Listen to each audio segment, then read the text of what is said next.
So on yesterday, Martellholt made the headlines on several large social media outlet sites, and it wasn't for a good reason.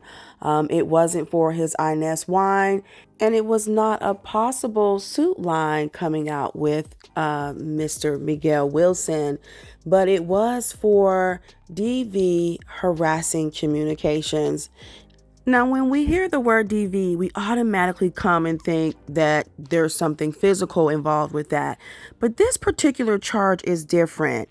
DV, harassing communications, is a third degree misdemeanor, right? It's classified as a third degree misdemeanor. It does not involve any type of physical altercation between two people.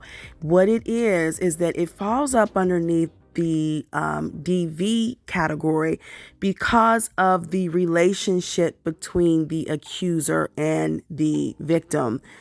So, according to the Alabama Code 1975-13A-6-132, DV third degree harassing communications is when the defendant is charged with DV in the third degree and where a person commits the crime of DV in the third degree if he or she commits the crime of harassing communications and the victim is a current or former spouse, parent, child, any person with whom the defendant has a child in common, a present or former household member, or a person who has or had a dating relationship with the defendant. It says in order to convict, the state must prove beyond a reasonable doubt each of the following elements. Now, I won't read all of that because a lot of the elements below are just kind of what I read up top. But at the bottom, it says a dating relationship is a significant relationship of a romantic or intimate nature characterized by the expectation of affectionate or I'll say intimate involvement over a period of time and on a continuing basis during the course of the relationship. A dating relationship includes the period of engagement to be married.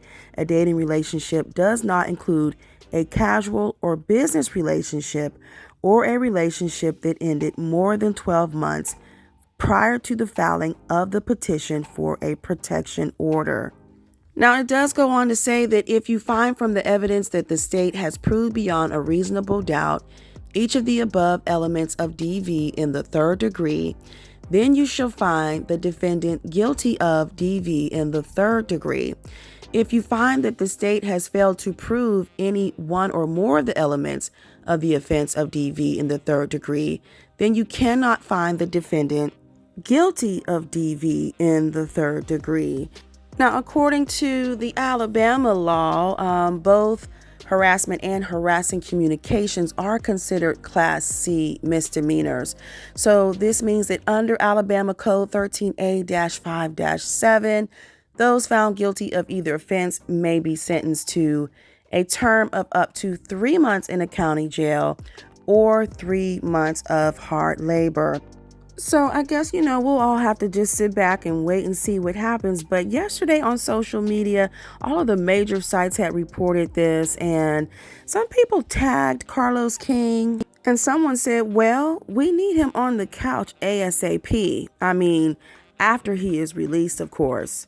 Now, I doubt very highly that Martell would ever sit down and have a conversation with Carlos King about this. But, it could be wishful thinking. Someone else tagged Carlos King and owntv, and they said this needs to be addressed. The viewers have seen his explosive outbursts over the season, and nothing was addressed. This right here is serious. Now, when I say everybody was chiming in on this on social media, Raymond Santana, who is one of the Innocent Five, he was going back and forth with people. He said, free the bros. And he also had made a comment thinking that Martell did not have a bond. But Martell's, I guess she is still his publicist. I think you guys remember Janelle. Some of you may not. But she chimed in and commented and said, and she tagged him, and she said, Martellholt is not being held without bond. He is not in jail right now. Please do not entertain these people. And no, He ain't never put his hands on no woman. Notice it says communications, but that's all I'm going to say until we are prepared to give y'all a statement. So drop down in the comments and let me know your thoughts about this, you guys. I do know, if you all remember, if you've been following the show for a while and following the shenanigans on social media, about 3 years ago, Arion had shared where Martell had literally called her like 50 times in the middle of the night. And she said she was just ignoring his calls. But, someone did say on social media, and this is all alleged, we're not quite sure if there's facts to this, but someone stated that he was sending her some intimidating messages. So I'm definitely not surprised at a harassing communications charge. But one of the news stations down in Huntsville, Alabama, 31 Way, they reached out to Marsauscott for a statement about Martell's arrest. And Marceau stated that he's heard the unfortunate news and his thoughts and prayers go out to everyone involved in this terrible situation. Well, you guys, go ahead and comment below on everything that we've talked about. And as always, I thank you all for watching and listening, and I'll talk to you in the next video. Please give this one a thumbs up and be sure to hit the notification bell so you never miss an update from What's Happening.